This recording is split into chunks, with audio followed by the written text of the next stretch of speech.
Greetings and salutations, YouTube family and friends. T-Rav Vlogs here. What's up, guys? So now that I was finally starting to find my place in the furry fandom and established a solid foundation there, was I really ready to give up the anime convention scene? Or was I destined to return?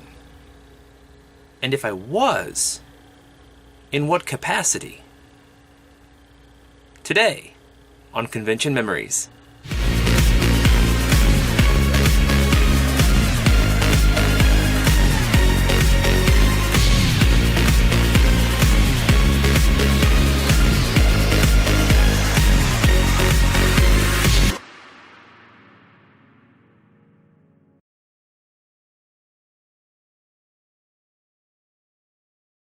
As stated, the more I went to GFM, the more comfortable I was getting with the furry fandom. I was making friends, I was getting used to the way furry conventions were being run, and everything wasn't so foreign to me anymore. And honestly, I was quite happy. But I hadn't forgotten all the fun that I had had at anime conventions in general. I don't know how we got on the subject, but I was talking to Mike and Kelly about anime conventions and the things we had done in the past, and I mentioned that there was a traveling anime convention coming into the local St. Louis area, a one-day con called Anime Getaway, and Kelly had expressed interest in wanting to check that out. She'd never attended an anime convention before like Mike and I had, so she kind of wanted to see what that was all about. So, in that sense, we were heading back into the anime convention scene. However, I wasn't fully committed to the anime scene at that time, so I just kind of recycled some old original character costumes and whatnot, and really didn't go back down the anime scene. I just wanted to attend a convention with some friends so we could see how that was working. And while at that particular convention, I ran into some familiar faces again, with Bob and Brandy. We all decided to have dinner together, myself, Mike, Kelly, Bob, and Brandy. We all got together, just talked, caught up, see how everybody was doing. And after that, I started to see Bob and Brandy in a more frequent capacity. Brandy had sent me a message asking what I was doing for my 30th birthday. I said I really didn't have any plans, and she said, well, we'll kidnap you for the day. And I thought, that's not creepy, let's see what's gonna happen. And the rest is history. We've become great friends since then, and I wouldn't change a thing for the world, honestly. Now, in kindling that friendship, I had learned that Bob and Brandy were a little more expansive in their convention horizons than I had been. I really only went to Anime St. Louis and Gateway Fur Meet regularly, and then we had just started attending Anime Getaway. So that was like my third-ish convention that I had frequented, whereas Bob and Brandy went to quite a few more. So, once I became friends with them, they kind of started opening my horizons a little bit more. Yes, we did go back to Anime Getaway, and they convinced me to dress up as Mike Schmidt, the security guard from Five Nights at Freddy's, so already I was starting to expand my costuming horizons. Now it wasn't just anime or furry, I was getting into the video game scene. I also dressed up as the White Rabbit to go along with Bob's Mad Hatter and Brandy's Alice, so we had a little troupe going there. They asked if I would come with them to another anime convention in the area, Kawakan, and check that out. I told them I wasn't so much into the anime scene, but I was having a lot of fun with Anime Getaway, so why not? So I went there, enjoyed myself, but that wasn't where it ended. We decided we were going to hit up Wizard World Comic Con as well, so I decided to pull something way out of left field and go as an obscure character from the old series Bucky O'Hare, Captain Smada. So again, expanding my costuming horizons even further still. It was around this time that I decided that I was going to have a YouTube channel and I would start posting content. So for those previous adventures like Kawakan and Wizard World, you can go back and see some of those adventures in my Convention Adventures playlist, which I will make sure to link right there for you so you guys can check those out if you'd like to. So already I was starting to head in a different direction for costuming.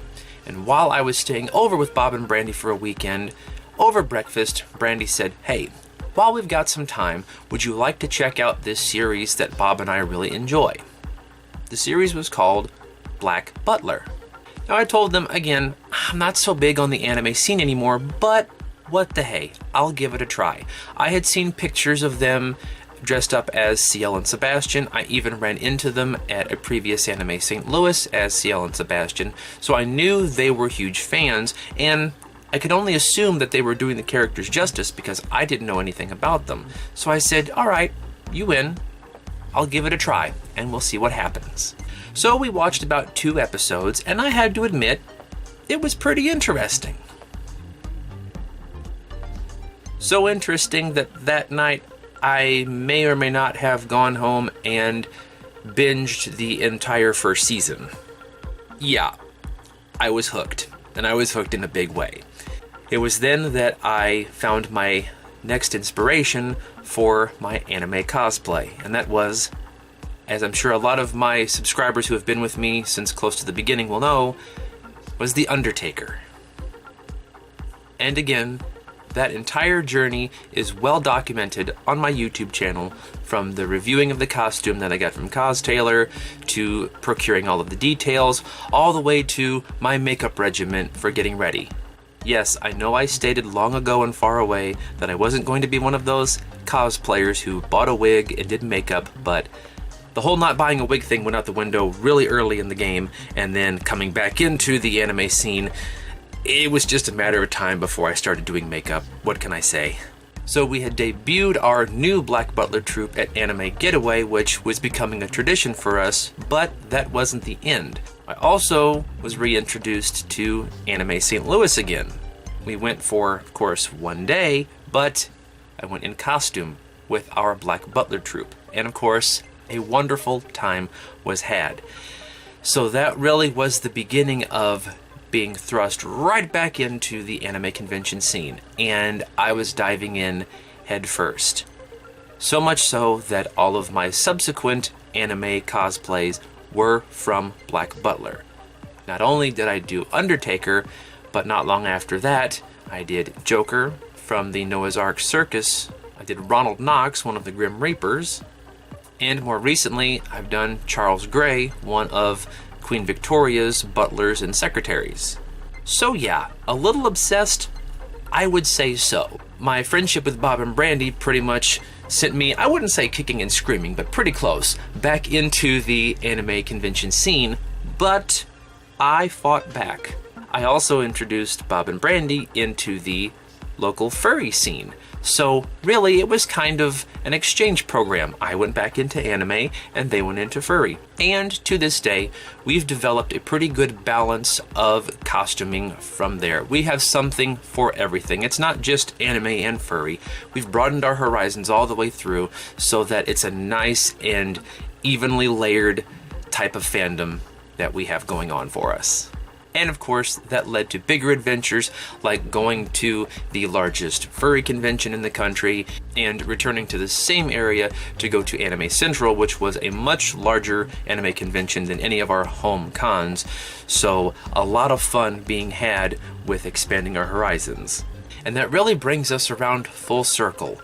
I got started in the anime cosplay scene, went to the conventions, jumped fandoms to the furry scene, and then called right back into the anime cosplay scene to complete the circle. And of course, I've had no regrets since. And there we go, guys. Pretty much all caught up with convention memories. As I always say, if you guys enjoy what you're seeing, what you're hearing, don't forget to subscribe down below there, and also hit the little notification bell next to it so you guys don't miss when I post new videos. I've been getting lots of positive feedback from you guys, either here on YouTube or over on Facebook, that you guys are really enjoying the series, and I could not be happier that you guys are enjoying going down memory lane with me and remembering all the fun times we've had at conventions. Right now, the whole convention scene is really dodgy, so about the only thing we have is to look back and remember fondly all of the times that we had at past conventions. But don't be fooled, this is not the end of the series. There are still a couple other things I would like to touch on, such as certain venues and locations of conventions that I've come to love over the years, to the future of conventions in general. We'll see where that happens to go, but this is not the end yet, so stay tuned, guys. convention memories will continue on for at least a couple more episodes. And also, if there are any elaborations that you would like me to make, I know in a couple of episodes I kind of skimmed over a few things to get to the point of the video. If there are any stories that you feel I missed that you would like me to revisit, let me know down in the comments below. I would be glad to make a video solely on that particular experience if you guys would like me to. Lots of stories from lots of conventions, so not all of them can be told, but if there's one you want to hear, let me know. I'll be glad to talk about it. This is just as much your channel as it is mine. But for now, that's all I really have to say about that. So until next time, I'll talk to you soon, and take care. Bye-bye.